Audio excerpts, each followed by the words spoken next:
tool like T-Stra that measures employee productivity and efficiency could be perceived as being invasive or a bit dictatorial. But is it a policeman or is it an enabler? I believe it's an enabler. People often come to work and want to work, but they don't realize how much time is wasted on inefficient tasks and things that they do. When you get to work and you start reading the news, it's designed to take you down into all the different areas. So you don't realize that you spent 3 hours just looking at the news. If you've got something that comes up and says, by the way, you spend too much time every day looking at the news, could you have a look at the news, but just be a little bit quicker and not go into too much depth? This enables you to know what you're doing wrong. You could be perceived as being Big Brother and having a look at it, but that's a style of management. Your manager coming and saying your inefficient parts are in the following places, this is what can make you more efficient, is very different from someone coming and going, you're spending far too much time doing the following things. The manager is what's Big Brother. He's got all the Big Brother tools in the world available to him. He's got security cameras, he's got firewalls, he's got access control. He can have a look at all of those things.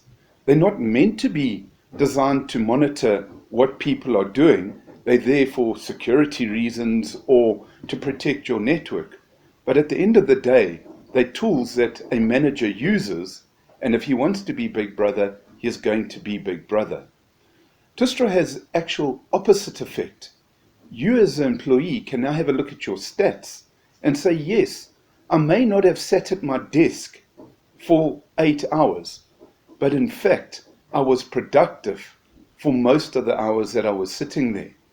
Other people may sit at their desk for 8 hours and not be productive. This is an enabler. It enables you to understand what your day is about, not just this policeman watching over your shoulder. Coming to work every day is a policeman watching over your shoulder. In the right environment, under the right circumstances, T-Stra enables people to start working from home, more often or completely. In fact, there's companies that have noted a 30% increase in productivity and efficiency by allowing people to work from home. Okay, so could we use these measurements in performance reviews? Most definitely. These measures enable somebody to take out the personal feeling in performance reviews. Just because somebody sits outside with the manager all day, having a good chat, a smoke, and befriending him, doesn't make him a good performer. The guy sitting in the office working hard, he's doing all the work while they're all sitting outside, but he hasn't befriended the manager. When you start looking at the actual data, the true statistics of who's done what, it starts to become obvious that the people doing the work aren't making friends outside. So yes, T-Stra can definitely be used for career development. Somebody that wants to improve can now come and have a look at their statistics and start seeing where they are spending too much time on non-productive, non-efficient tasks. Managers can also have a look and say, why is person X so slow and not productive in the same tool that everybody else is productive? He can see they're typing slowly, they're spending twice as long as everybody else that's in the tool, and he can then offer that person training. There's two ways, as we've just spoken, that you can look at it from a manager's perspective. He can see what the person is doing and help them improve.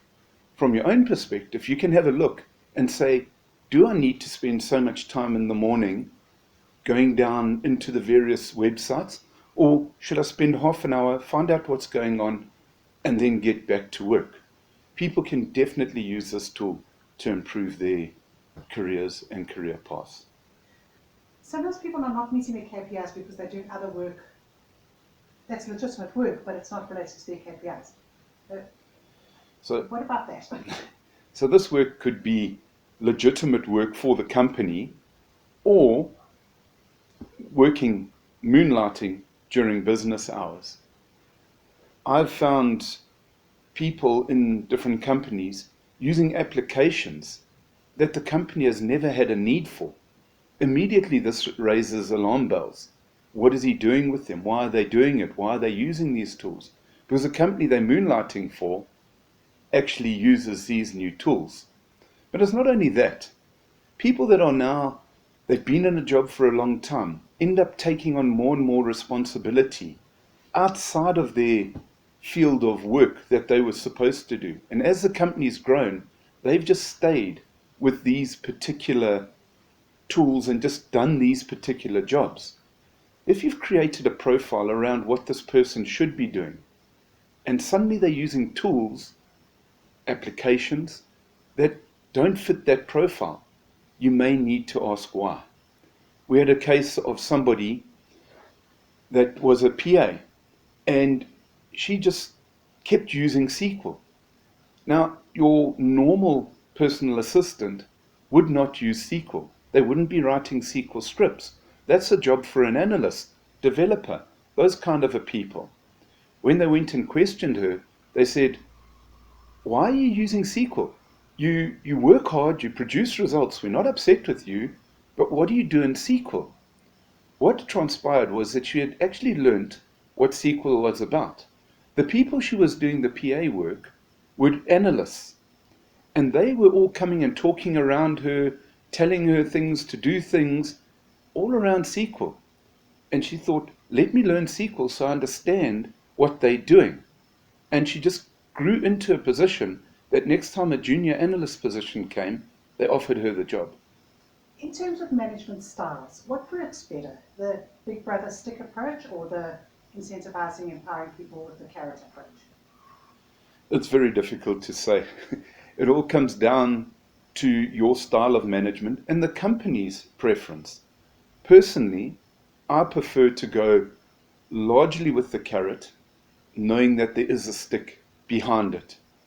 You have to give people the opportunity to do the work and be good and enjoy their work. But you're going to get some people that just aren't going to want to change. It doesn't matter how much you go in and guide them, try and tell them. It gets to a point where you have to say, this is the way you will do it, or else they're not going to change. So the carrot and the stick, it's how much you apply of each. If there's no stick behind it, people often just carry on the way they were, or they change but slowly slip back to what they were doing. Habits are very hard to break. So you start changing, you try and change, but the habit automatically takes itself over. Occasionally you need to bring in the stick, and you as a manager needs to decide how much. And a good manager will use less stick and more carrot. So it's about balance. Balance. Surely a lot of the performance data is personal information. Yes, I agree. There's a lot of personal information, but we've done everything not to take on this personal information. There are tools out there that take screenshots, capture your keys. For me, these are not the way you want to go. That's taking people's personal information. We've specifically stayed away from doing these things. We don't capture screenshots. We don't record your keys. We only count your keystrokes, how many keystrokes you did. These screen captures are often used in criminal investigation and Big Brother type of work. Our aim is to stay away from exactly that. We do go down and have a look at what file was open, but not what you were doing in that file. And this information is secured to only relevant people. If HR needs some of this information, they have to go to the authorized people to get this information. It's not just freely available to everybody and anybody. This could be detrimental to how you feel about working. So we secure the data in such a way that only under the right circumstances can the personal information be brought out. What we don't do is take screenshots or capture keys. So using a productivity and efficiency management tool like Teestra, what kind of ROI can a company expect? There's many ways to get your ROI. Whilst not all of it is cash in the bank. We've had several cases where we have had a physical cash return. A lot of the time, it's just an increase in productivity. People produce more results. But this in itself leads to a physical ROI. The one incident that we had was we were working with a company, and somebody resigned. Before they went and employed a new person to replace this person, they had a look to see how much work was this person doing, how productive and how efficient they were, and what it would take to replace these people. The idea for going there was to see what type of a person did they need to employ. When they had a look, they saw this person was not doing more than 4 hours of work a day. They had a look at several other employees in the same profile and realized they all weren't very busy. They took this information, went to the people and said, here, we need you to take over the following tasks of this guy. In this way, we saved the company and employee. The total cost of rehiring that person, the annual cost to company, we had now saved the company, which was far more than what the licenses for that area was.